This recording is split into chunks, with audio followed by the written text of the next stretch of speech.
Guys আসসালামু আলাইকুম। সবাই কেমন আছেন? আশা করি সবাই ভালো আছেন। আজকে মাছ রান্না করব। যে মাছগুলো মারছি শরীরটা আবার 2 দিন ধরে অতিরিক্ত খারাপ যাইতেছে, প্রচুর মাথা ব্যথা, গাড়ি ব্যথা। লবণ দিয়ে দিলাম, হলুদ দিয়ে দিলাম মাছে, হলুদ মরিচ দিয়ে মাছগুলো মাখায় নিলাম। এখন তেলে দিয়ে দেব, মাছ দিয়ে দিলাম।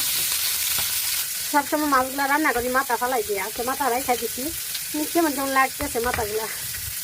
এই জায়গায় আমি মাছ ভাজা নিলাম, পেঁয়াজের ভাজা নিলাম। পেঁয়াজের মধ্যে আলু দিয়ে একটু হালকা ভাজা, তারপরে মশলা দিয়ে দেবো।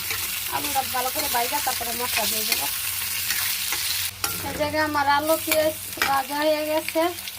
আমি এই জায়গায় সব ধরনের মশলা দিয়ে দিলাম, আদা রসুন পেঁয়াজ মরিচ ধনিয়া, হালকা একটু গরম মশলা। তো এই তো মশলা দিয়ে দিলাম, এটাকে আমি ভালো করে কষিয়ে নেব। গ্যাস আমার রান্না হয়ে গেছে। আমি আলুটা কষিয়ে মাছটা সাথে কষিয়ে তারপর জল দিয়ে দিছি। আসলে ফোন আসছিল, এখানে ভিডিওটা কমপ্লিট করতে পারি নাই। দেখো তরকারি কালারটা, মাছের মাথাগুলা কেমন দেখাইতেছে। ভাত নিয়ে আগে বসে গেলাম, ভাত নিয়ে নিলাম, পাতাকপি নিয়ে নিলাম। তরকারিটা দেখা যায় অনেকগুলো মরিচ দিছে, আসলে মরিচ দিয়ে নেই, লাইটের কারণে এরকম দেখা যাইতেছে।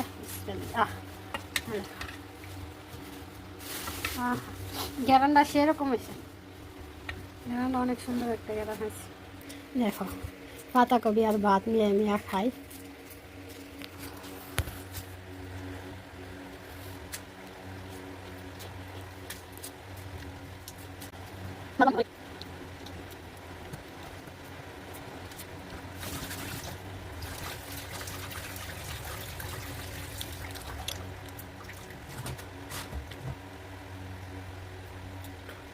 আমি খাওয়া দাওয়া করি, সবাই ভালো থাকবেন, সুস্থ থাকবেন, আল্লাহ হাফেজ।